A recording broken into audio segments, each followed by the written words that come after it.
Halo semuanya, berjumpa lagi bersama saya.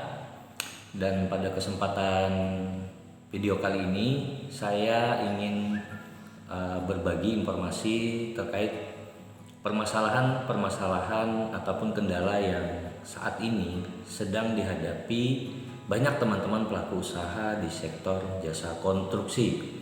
Nah, mengapa saya merasa terpanggil untuk membahas permasalahan ini? Karena berangkat dari chattingan di via WhatsApp melalui nomor pribadi saya, teman-teman yang share terkait dengan kendala-kendala yang mereka hadapi, dan sebagian besar yang japri ke WhatsApp saya adalah teman-teman pelaku usaha yang banyak bergerak di bidang sektor jasa konstruksi. Dari banyaknya konsultasi ataupun sharing dari teman-teman yang melalui WhatsApp tadi, saya coba memetakan ada beberapa permasalahan atau kendala-kendala yang kerap kali mungkin dihadapi teman-teman. Yang pertama adalah proses migrasi dari OSS versi 1.1 ke OSS LBA hingga terbit NIB. Yang kedua adalah permasalahan yang dihadapi teman-teman terkait dengan skala usaha. Skala usaha badan usaha yang mungkin memiliki KBLI untuk jasa konstruksi itu lebih dari 4 KBLI. Karena apabila lebih daripada 4 KBLI, skala usahanya akan berubah menjadi non UMK. Sementara teman-teman pelaku usaha merasa usahanya skalanya kecil. Yang ketiga, pengajuan SBU, baik permohonan baru, perpanjangan ataupun perubahan data yang siogianya tertanggal 7 Desember ya. Setelah selesai masa transisi, proses pengajuan SBU ini harus melalui PB Unku yang terintegrasi dengan OSS LBA dan portalnya perizinan PUPR. Dan keberlanjutan proses SBU tahun 2021 yang telah diajukan teman-teman melalui LPJK juga banyak yang belum menerima SBU-nya. Nah, ini juga menjadi satu permasalahan. Kemudian selanjutnya pemenuhan persyaratan baik untuk pengajuan SBU atau verifikasi sertifikat standar jasa konstruksi. Karena banyaknya persyaratan tadi sehingga teman-teman masih banyak yang kebingungan. Yang kemudian kendala yang selanjutnya adalah integrasi sistem yang belum stabil. Mungkin di video-video saya sebelumnya pernah membuat informasi tutorial atau cara pengajuan SBU di OSS LBA yang kebetulan pada waktu itu sistem sedang bagus-bagusnya seperti itu. Artinya integrasi sistemnya tidak mengalami kendala. Namun saat ini banyak teman-teman yang ketika mengklik di bagian untuk pemenuhan persyaratan di PB Unku itu bukan terhubung ke portalnya perizinan PUPR, namun kembali ke beranda. Nah, ini juga menjadi satu permasalahan. Nah, yang selanjutnya informasi terkait proses SBU yang ditangani di LSBU atau Lembaga Sertifikasi Badan Usaha. Mungkin ini satu persatu nanti akan kita urai. Nah, ini adalah penjelasan singkat ataupun bisa juga informasi atau bahkan mungkin bisa jadi solusi. Yang pertama terkait kendala yang awal tadi, yaitu migrasi data OSS 1.1 ke OSS LBA untuk badan usaha baik PT maupun CP. Banyak yang terkendala di AHU dikarenakan KBLI yang dimaksud itu belum tercantum di akte atau juga bahkan belum terdaftar di AHU-nya. Sehingga sebagai solusinya teman-teman jika mengalami hal yang demikian, yang belum memiliki KBLI di AHU, maka harus melakukan perubahan melalui notaris untuk penambahan KBLI di maksud dan tujuan. Yang kedua, skala usaha yang mungkin teman-teman seharusnya usahanya UMK, namun karena teman-teman yang telah memiliki SBU dengan sub bidang usaha yang mungkin ada yang 5 atau 6 atau bahkan 7 sub bidang usaha, di OSS RBA masing-masing sub bidang usaha tadi itu harus memiliki KBLI sendiri-sendiri gitu. Sehingga apabila terdaftarnya melebihi daripada 4 KBLI, maka skala usahanya akan berubah menjadi non UMK atau menengah besar. Seperti itu. Karena kita tahu untuk sektor jasa usaha konstruksi ini skala usaha minimalnya itu kecil, artinya modalnya harus di atas 1M per KBLI per sub bidang. Dan ini nanti akan diakumulasikan ya, jika teman-teman memiliki lebih dari 4 KBLI jasa konstruksi, secara otomatis nilainya akan terupgrade menjadi 5 miliar lebih, karena tidak mungkin mentok pas 5 miliar seperti itu. Kemudian ini yang selanjutnya adalah proses SBU, baik itu baru, perpanjangan ataupun perubahan yang diproses melalui PB Unku. Ini juga menjadi kendala bagi sebagian teman-teman pelaku usaha karena masih belum terlalu familiar saja dengan sistem ini dan belum juga terbiasa, atau bahkan informasinya belum tersosialisasikan secara merata. Bagi yang telah mengetahui informasi dan sebagainya itu mungkin tidak jadi masalah, tetapi teman-teman yang mungkin masih sedikit kebingungan terkait dengan alur prosesnya sesuai aturan yang baru ini, mungkin ini akan menjadi sebuah kendala. Yang selanjutnya terkait pemenuhan persyaratan untuk pengajuan SBU ataupun sertifikat standar jasa konstruksi yang mana persyaratannya ini mungkin masih membingungkan untuk dipenuhi.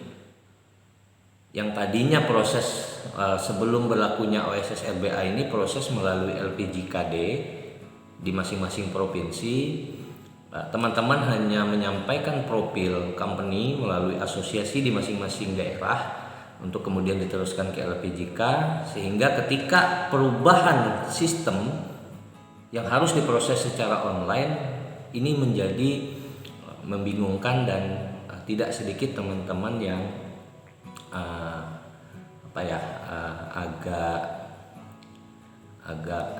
intinya agak kebingungan lah dalam pemenuhan persyaratan tadi. Kemudian integrasi sistem yang belum stabil, sehingga banyak pelaku usaha belum bisa melakukan proses input data pengajuan SBU di PB Unku OSS RBA. Nah, kita tahu PB Unku ini sekarang sudah terintegrasi dengan sistem portal perizinan PUPR yang kemudian juga terhubung dengan sistemnya LSBU yang telah memiliki sertifikat standar layanan untuk proses sertifikasi badan usaha. Nah, yang selanjutnya ada juga kendala terkait dengan pertanyaan, misalkan teman-teman ini sudah melakukan proses penginputan pengajuan SBU atau bahkan pemenuhan persyaratan sertifikat standar, berapa lama waktu yang diperlukan? Nah, ini juga sering saya mendapat pertanyaan seperti ini. Nah, dan pada kesempatan kali ini mohon maaf juga sekalian saya sampaikan kepada teman-teman yang bertanya, karena sejujurnya saya sendiri juga untuk persis detail waktunya berapa lama yang diperlukan untuk proses sampai dengan terbitnya SBU ini, saya juga belum mengetahui secara detail. Dan menurut saya memang sangat lazim dan wajar saja jika pelaku usaha yang bermohon itu menanyakan, karena ini juga terkait dengan SOP ya, standar operasional prosedur untuk kepastian waktu layanan. Nah, ini mudah-mudahan ada segera informasi yang baik yang diterima teman-teman, dan kita juga memaklumi karena sekarang sudah tahun anggaran 2022, tentunya banyak teman-teman pelaku usaha yang memerlukan SBU untuk proses tender di jasa konstruksi.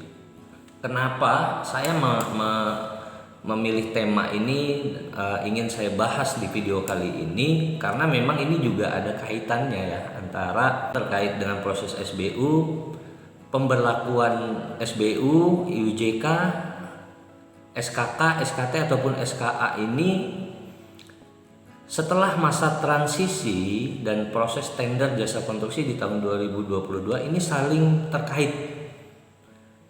Dan ini menjadi permasalahan teman-teman yang ingin mengikuti proses-proses tender di daerah masing-masing ataupun di level nasional. Saya ingin menyampaikan sebuah informasi terkait dengan permasalahan-permasalahan tadi. Mungkin teman-teman juga bisa mengupdate terkait dengan aturan-aturan yang terkait dengan permasalahan tadi. Misalkan terkait dengan proses pengadaan barang jasa di tahun 2022 ini, sekarang sudah ada ketentuan Peraturan Presiden Nomor 12 Tahun 2021 tentang pengadaan barang jasa. Kemudian diterbitkan juga Peraturan Kepala LKPP Nomor 12 Tahun 2021 sebagai petunjuk teknisnya. Dan teman-teman juga bisa mendownload Peraturan Nomor 14, Peraturan Menteri PUPR Nomor 14 tentang pengadaan jasa konstruksi yang melalui penyedia. Ini terkait dengan pengadaan barang jasanya. Ini sebagai informasi saja untuk bahan tambahan bacaan ya teman-teman pelaku usaha yang bergerak di sektor jasa konstruksi, khususnya yang proses pengadaan barang jasa. Nah, terkait dengan kondisi SBU-nya, baik itu pengajuan SBU atau pemenuhan sertifikat standar, Kementerian PUPR juga telah menerbitkan Peraturan Menteri Nomor 6 Tahun 2021 tentang standar kegiatan usaha dan produk pada penyelenggaraan perizinan berusaha berbasis risiko sektor pekerjaan umum dan perumahan rakyat. Nah, ini peraturan menteri ini sebagai NSPK atau normal standar kriteria prosedur di dalam kita melakukan permohonan untuk pemenuhan sertifikat standar. Kita tahu sejak berlakunya Undang-Undang Cipta Kerja, izin usaha jasa konstruksi itu sudah tidak diterbitkan lagi, namun selanjutnya yang diberlakukan adalah sertifikat standar. Yang dalam hal ini sertifikat standarnya berupa sertifikasi badan usaha atau SBU konstruksi. Kemudian sebagai tindak lanjut dari proses masa transisi antara kepengurusan LPJK kemudian beralih ke LSBU, diterbitkan juga Surat Edaran Menteri PUPR Nomor 21/SE/M/2021 tentang tata cara pemenuhan persyaratan perizinannya. Nanti keseluruhan peraturan ini akan saya jadikan satu file dan saya silahkan bagi teman-teman yang ingin mendownloadnya. Saya siapkan nanti link untuk mendownload di kolom deskripsi. Kemudian Surat Edaran Menteri PUPR yang ditandatangani oleh Dirjen Bina Konstruksi nomor BK 0301/MN/2289 ini mengupas tentang pemberlakuan SBU SKK setelah masa transisi, yang kemudian ditindaklanjuti diterbitkan juga surat edaran LPJK nomor 17 garing SE garing LPJK nomor 2021 tentang pedoman teknis proses SBU melalui LSBU. Nah, ini aturan-aturan ini merupakan dasar hukum yang menurut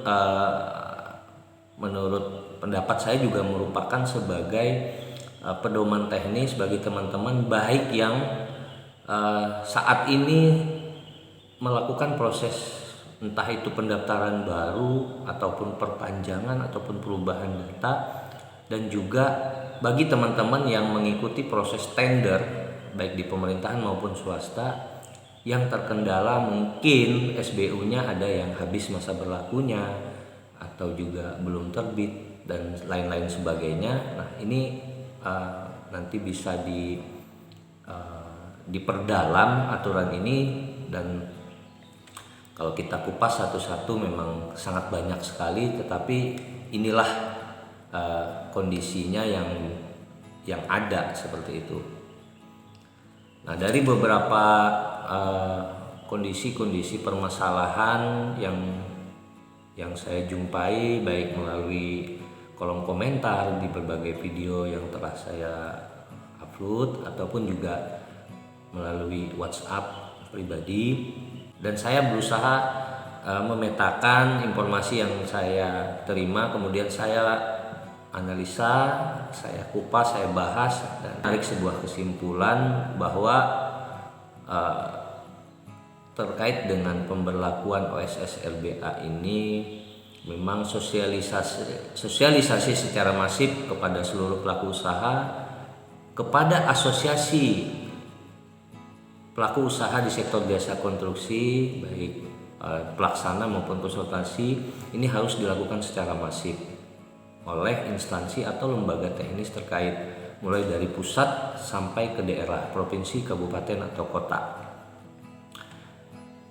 Itu dari sisi tugas dan wewenang tanggung jawab pemerintah atau lembaga teknis terkait. Kemudian dari sisi pelaku usaha juga diperlukan peran serta aktif untuk mulai mengupdate terkait dengan aturan-aturan atau regulasi yang ada, yang berlaku. Mengingat proses perizinan berusaha saat ini melalui OSS LBA ini yang ditekankan adalah kepada proses secara mandiri atau self assessment. Artinya segala sesuatunya itu dilakukan secara mandiri oleh pelaku usaha. Nah, yang meliputi pelaku usaha juga harus mengupdate secara operasional sistemnya, dan juga terkait dengan aturan-aturan untuk pemenuhan standarisasi usahanya. Nah, ini juga menjadi menurut saya ini menjadi sebuah keharusan. Artinya teman-teman untuk dalam rangka mempersiapkan proses secara mandiri, update aturan dan update terkait dengan sistem juga menjadi sebuah keharusan yang dilakukan oleh teman-teman pelaku usaha. Kemudian dari sisi pelaku pengembang sistem diperlukan adanya dukungan kelancaran sistem, dan ini kita percayakan saja kepada tim teknis yang bertugas dalam hal pengintegrasian sistem. Kita yakin karena sistem ini memang baru, belum sempurna, itu hal yang wajar, namun kita berharap pengembangannya ataupun peningkatan layanan dukungan dari sistem ini juga tidak menjadi satu penghambat gitu, karena teman-teman saya yakin pengen proses yang cepat. Kemudian perlu adanya akses informasi yang memudahkan pelaku usaha jasa konstruksi untuk mencari informasi-informasi teknis terkait proses yang melibatkan asosiasi di masing-masing daerah. Itulah beberapa informasi yang bisa saya bagikan pada kesempatan video kali ini. Mohon maaf jika di dalam penyampaian ada yang keliru atau salah penafsiran. Ini semata-mata karena kekurangan saya di dalam memahami aturan, namun inilah yang bisa saya bagi dan mudah-mudahan ini sedikit memberikan informasi pencerahan kepada teman-teman yang mungkin masih kebingungan. Dan di akhir video ini saya persilahkan nanti teman-teman untuk mendownload beberapa aturan-aturan yang telah saya siapkan di kolom deskripsi, linknya bisa diklik nanti. Tujuannya adalah tidak lain semata-mata hanya untuk berbagi informasi saja, bukan bermaksud untuk menggurui atau memprotes atau mengkritik terkait dengan kekurangan yang ada pada sistem. Jadi saya ucapkan terima kasih atas perhatian teman-teman yang telah bersedia menonton video ini. Akhirnya semoga video ini bisa bermanfaat dan kita berjumpa lagi di video-video selanjutnya.